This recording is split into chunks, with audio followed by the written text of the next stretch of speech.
Hey y'all. Okay, yesterday I swatched all of my green eyeshadows, and today I'm going to go through and swatch all of my blue eyeshadows. It's not as if blue and green are colors that I use very often on my eyes. I tend to just use them as accents, or if I do use them, I'll use like the really swampy, grungy versions of them. But I do find them really attractive colors just in life and in art. I feel like green really tugs on the heartstrings and blue also kind of really tugs on the heartstrings. So I feel like these are two colors that it's going to be just really fun to dig my fingers into. I mean, I know that it was fun to do that with green, and I feel like it's going to be just as fun to do it with blue. But I'm not as familiar with my blue eyeshadow collection as I am, for example, with like my bronzes and golds, because I don't use it that often. So that's yet another reason to be doing this. If this is your first time to my channel, welcome. I'm glad you're here. I'm Hannah. I love beautiful things. I love makeup.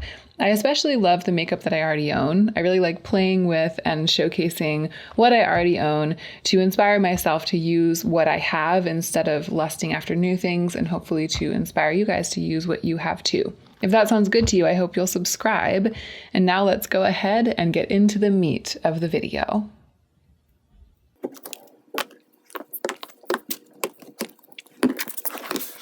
With the green shadows, I started with the pre-made palettes and then I swatched my singles at the end.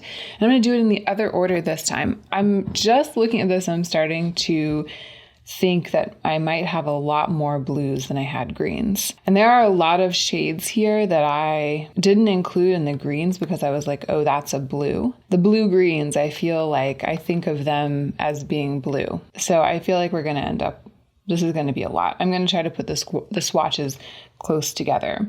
So what have I swatched here? These two big ones are depotted from Juvia's Place palettes. This right here is Queen of Mean, which is a Luxie shade. And this one I think is, yeah, this is like an old Morphe shadow, possibly from the Jaclyn Hill Morphe palette. This one maybe is a green. I maybe should have swatched that with the greens, but I didn't, and here we are. Maybe I should kind of try to group them together. This might fall apart as we go on because I might have just too many, but I'm going to put the light one there. I'm going to put these greeny blues, these really tealy, rich, murky blues here. I feel like there's an argument to be made that both of these are actually green. And maybe I'll put this pool blue right there. Beautiful.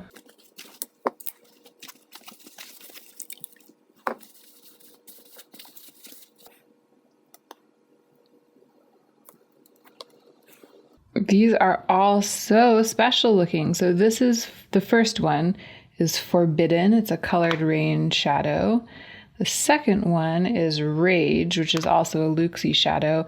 And this third one I know is an Urban Decay single. It's Urban Decay Lounge, one of my favorite multichromes, duochromes. I think that it's really just a duochrome. I love this like blue-brown pigment kind of eyeshadow, or like teal brown or blue green or whatever it is, green brown. I just really like this kind of thing. Clearly I've retained a number of them. That's Queen of Mean, that's Rage, and that's Lounge right there. Ugh, this is amazing. But you know, if someone looked at this, they wouldn't know that I was swatching all of my blue eyeshadows. I think I've kind of screwed the pooch on this. This is a real what even is blue moment. Are these all green? I feel like these are all green. What I will say too is that I feel like this shade right here, which is Good God, I don't think that this can be called blue. I mean, it's got so much blue in it. It's got like a really strong blue reflect.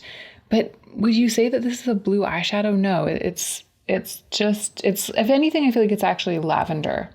Maybe I would swatch it if I were swatching all of my purple eyeshadows, but I'm not, so I'm not going to include it. Gotta draw the line somewhere. My collection of square single eyeshadows. A number of these are very obviously blue, possibly more obviously blue than most of the round ones that I swatched. These ones are all from Adept. I like that last one there. I like the murkier an eyeshadow is, the more I tend to like it. So I like these murky kind of mixed colors. A couple blue mattes here from Adept. There's this really pretty, kind of like a sagey soft blue. And then there's this navy. I don't think that any of these Clionadh shades can really just be called blue, although I wonder if perhaps Abrasion, which is over here, that's a blue, right? I mean, maybe it's like a blue purple. Yeah, I'll go ahead and swatch it just because it's so pretty, but I don't know if I would say like, oh, this is one of my blue eyeshadows. Again, it's so shiny and so multidimensional that it's hard to say that it's just one color. But, you know, I do find that when I put this all over my lids, there's a blue effect.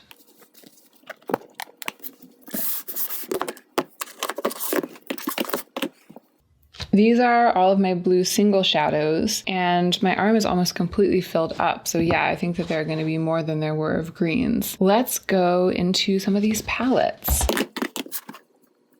Starting with Club Nebula. I feel like there are 2 blues in here, and then there's Queen of Blades, which is this peacock color, which I didn't swatch with the greens again. So I'm going to go ahead and put it here. Wow. And then Void, all 3 of them are mattes. And oh no, there's Astro too. So there are 4 blues in here. So Void is this rich navy matte. 7 of 9 is like, oh, they feel so nice. Such nice mattes. A bright mid blue and then Astro. I find myself digging into this shade a lot when I use this palette because it just looks so crushy and creamy. But it actually can be sheared out and used almost like a topper. All right, there we go. That's a full arm of swatches.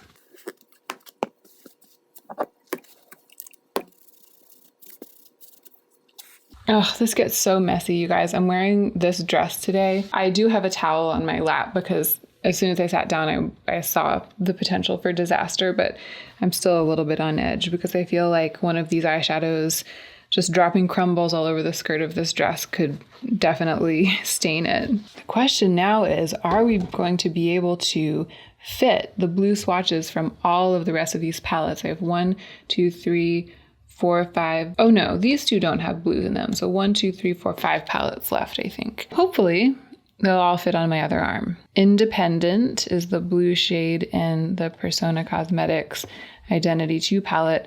Wow, I'm realizing, because I've just been swatching a bunch of blues, how unique of a blue this is. It's like a steely gray blue with some purple. I love the way that these colors are blended.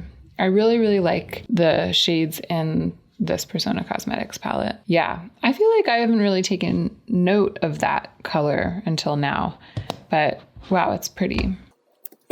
I'm getting blue eyeshadow all over the place from my arm.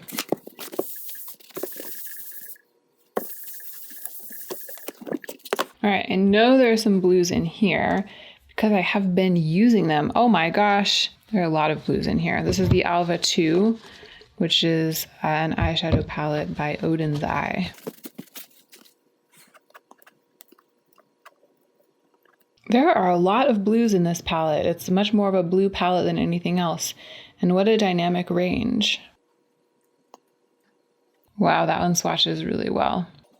These are very uneven in terms of how they've swatched, but I know from recent experience that these blue mattes perform beautifully on the eyes. So that's actually, this is a really good example of a formula that doesn't swatch as well as it performs. A lot of mattes I find are that way.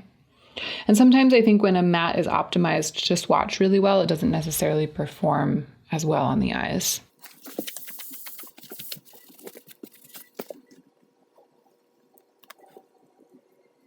Two more blues from the Alva 2 there. A lot of light blues in this palette, and just that one dark blue and that one sort of middle blue.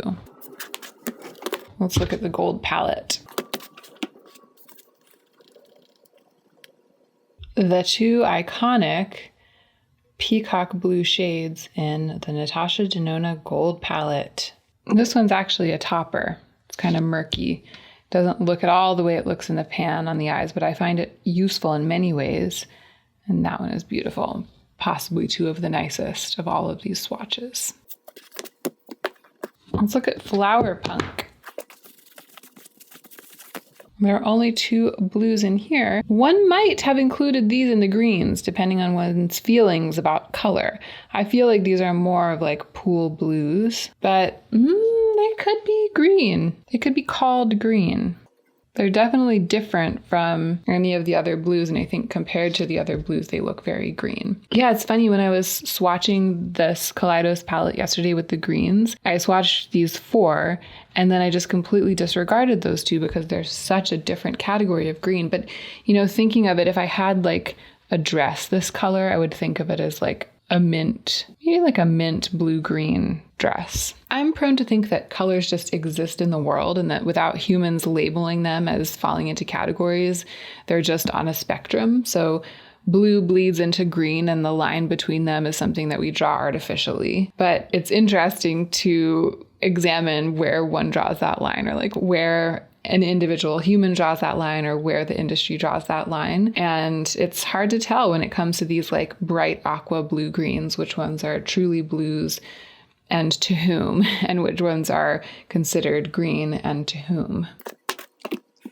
What I will say is that this went much faster than yesterday's video for me. I think that might be because more of my blues, I think, are singles, or I have more singles that are blue than I had green. And so I spent more time yesterday going through palettes, because I also had the Jungle Lights palette with a green in it and the Kaleidos Futurism palette with a green in it. Fewer of my pre-made palettes have blues in them than greens, but I ended up having, I think, more blue swatches than green swatches. Unless you take out all of these and say that they're actually green, and take out all of these and say that they're actually green.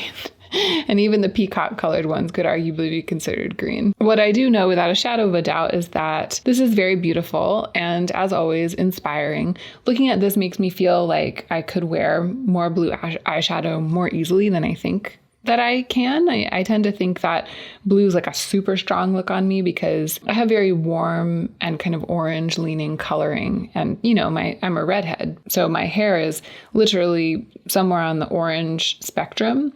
And blue and orange are opposite each other on the color wheel. So for someone with my coloring, blue is the most high impact color, the most incongruous, and it can be hard to wear it without it looking jarring. But looking at some of these grungier or warm leaning or mixed greeny blues, and, you know, even this like grayish, icy kind of, I don't know, it's like blue purple, storm cloud blue. It just makes me realize that there are a lot more possibilities than I maybe think of off the top of my head. When I'm thinking about my blue eyeshadow, I tend to think of like this kind of thing and this, and the super high impact looks that I sometimes do with those. But in reality, swatching them out, there are all of these in-between shades, and I feel inspired. And I hope that you feel inspired to swatch out some of your shadows, whether it's blue or something else that you like, a color that you like in the abstract but you don't find yourself using very often, playing around with them, swatching around with them, just feeling how much makeup is really art supplies and how many possibilities there are from even just the few things that you maybe already own is a way to inspire yourself that doesn't cost anything except for a little bit of time. So I recommend doing this if you haven't done it in a long time. I hope that it was fun for you to watch me do it, and I really hope that you are remembering to take extra good care of yourself so that you can be the most effective version of yourself as you do your work in the world.